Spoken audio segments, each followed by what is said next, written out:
If you've played Insurgency Sandstorm on console, you quickly realize that the recoil is difficult to control, especially if you come from shooters like Battlefield and Call of Duty. Insurgency Sandstorm can be a bit of a wake-up call. Now, if you're a hardcore PUBG player or if you played PUBG before and you're used to that type of recoil control, it's not the worst thing to get used to, and you shouldn't really have that big of a problem adjusting to this game. But even if you're a PUBG veteran, it'll take some time to master the controls. But luckily, in Insurgency Sandstorm, you get to create loadouts for your weapons and your classes before you enter into an encounter or a match. And today I wanted to focus on a couple attachments, two very useful attachments for controlling recoil, and mostly we're going to pay attention to the vertical recoil. Now to best demonstrate this, what I'm going to do is I'm going to go into the range. That way we don't have anyone shooting at us and we can get a clear picture from start to finish comparing with attachments and without. I'll run through a few guns as well. I'm going to show off the M4, the AKM, and the MP5. I've pretty much stayed with the rifleman class since I've started playing the game. I've dabbled a couple times with some different classes, but I've been trying to just get used to the game playing the rifleman class, and I think that's probably the best advice that I can give people because it's the most standard class. It'll let you learn the game without having a bunch of equipment and other things that you might not know how to use. Now when you go to the range, you pretty much have all the options available in the game. You can pick any weapon you want, you can pick any attachment that you can think of, and you have way more than enough points to spend for your loadout. Now when you play in a multiplayer match or when you play co-op, you only have a certain number of points to spend, so you want to make sure you're spending wisely. But this setup that I'm going to show you here, at least for your primary weapon, should be available to you no matter what mode you play, especially if you're just playing the rifleman class. And you can pick any sight you want here in the range, obviously, but I'm just going to go with the holographic. It's my favorite sight so far for short range, and for this demonstration, I think it'll work perfectly. Then we're going to scroll down to the underbarrel here, and this is where we're going to make our first attachment selection. And probably the most important selection, in my opinion, is the recoil grip. It eliminates a portion of the vertical recoil. Now after that, we're going to look at the barrel attachments, and this is actually going to be a selection that will mostly eliminate a lot of our horizontal recoil, but it does take a little bit of vertical recoil away as well, so I want to make sure to select that. And that of course is going to be the compensator. Now these two attachments are expensive. They cost 6 points in total for the M4. And if you're not that worried about the horizontal recoil, the M4A1 doesn't really have that much horizontal recoil to begin with. So you could put a flash hider on there. That's just 1 point. And then you're left with 2 extra points to spend somewhere else in your loadout. But like I said before, most of my multiplayer matches, I end up having 3 or 4 points left over even after I've selected everything I want, because I try and keep it as light as I possibly can so that my movement speed is a little quicker than it would be if I just had every single point allocated to something. But for this test, we're going to attach the recoil grip and the compensator to each weapon just to see what the difference is with a fully loaded out gun. Also for the test, we're going to attach the extended mag so we can really see the full potential of this vertical recoil. So let's take a look at the M4A1 side-by-side comparison.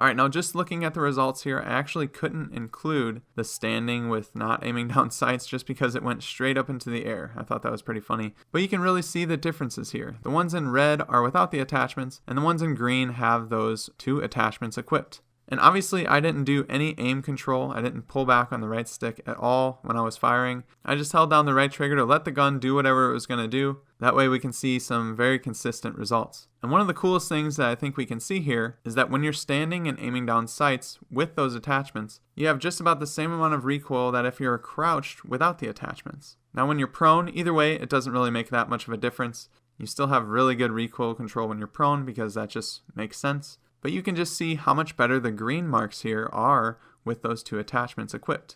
Alright, let's take a look at the AKM, see if we see some similar results.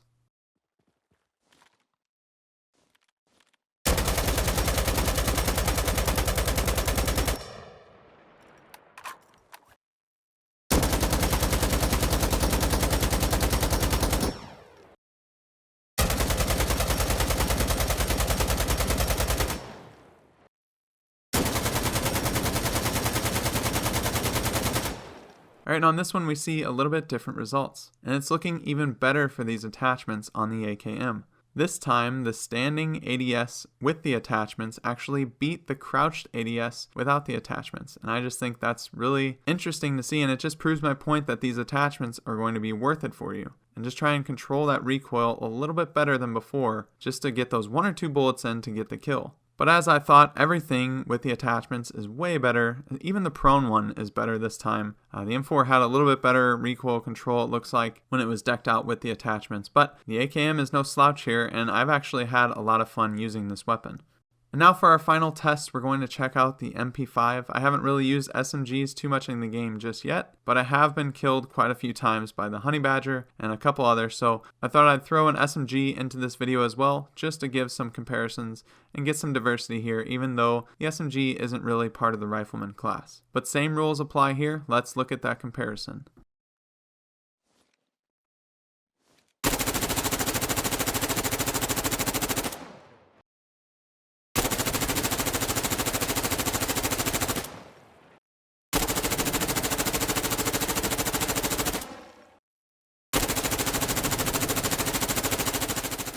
Alright, and looking at the MP5 results, we see much more of the same. And once again, the standing ADS spray with attachments beat the crouched ADS spray without attachments. And just overall with the MP5, man, that thing has a lot of kick. I haven't really used it in a match before, but it does have a lot of horizontal recoil as well that I noticed. So that compensator is going to come way more in handy on the MP5 than it would be on the AK or the M4. And really quick here, I want to show you some of my settings. Now, I'm not the greatest player in the world. I can show you my stats if you want, but I do consider myself an above average player with the potential to do really well in a match. And I think that all starts with recoil control. I did up the overall sensitivity quite a bit, but probably not as much as some others. But I'm still pretty new to the game like everybody else that's played on console, so I'm kind of tinkering here and there whenever I feel I need a slight adjustment. But that's really going to do it for this one. I just wanted to show how important I think these two attachments are, both the recoil, grip, and the compensator, on just about any weapon that you can put it on. If you have enough points, that's what I would select. Strictly just using your gun for shooting the enemies, I think this is your best bet, at least so far on console. But let me know what you guys think in the comment section below. Do you agree? Do you disagree? And what's your favorite loadout so far, and what's your favorite weapon?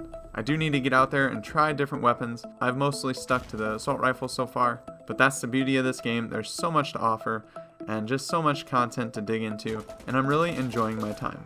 Remember to like the video if you found it useful, and subscribe to stay up to date on everything that I publish. Also share this video with a friend, help me get it recommended to others. But with all that being said, I hope you guys have a good rest of your day. Thanks for watching. Until next time, I'll see you later.